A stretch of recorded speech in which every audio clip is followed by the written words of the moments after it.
من ناله و افغانم، من دیده گریانم، من آه دل مظلوم، من خانه ویرانم.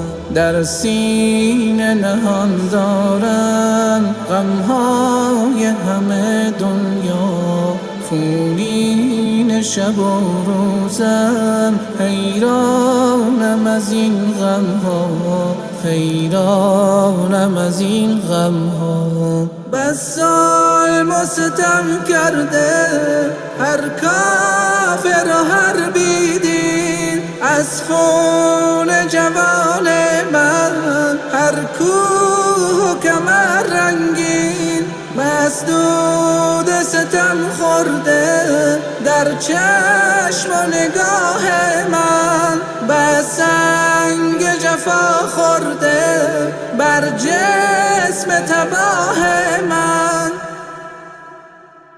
یک لحظه نگاهم کن ای پشت و پناه من، بشکست دل شادم ای خالق این عالم. من ملت افغانم، بی همدم و بی یاور، مسلم تو چرا غافل، بی پرده شده کافر.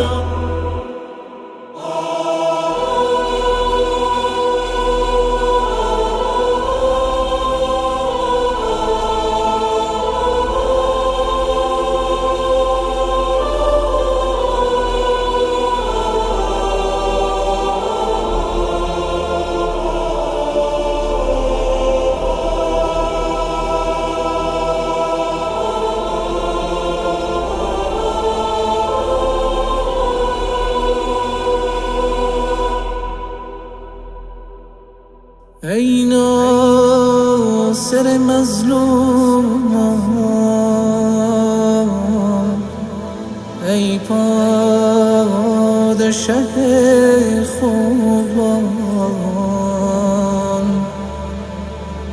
اندوه و پریشانی آیا میرسد پایان؟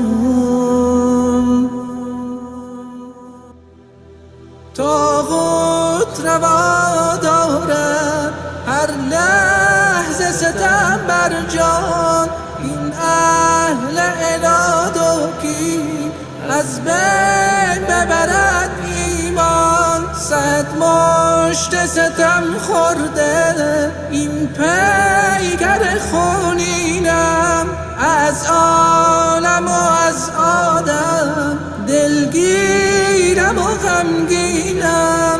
من طفل ستم دیده، من روح علم دیده، ای مادر رنجیده، محزونم و گریانم. من ملت افغانم،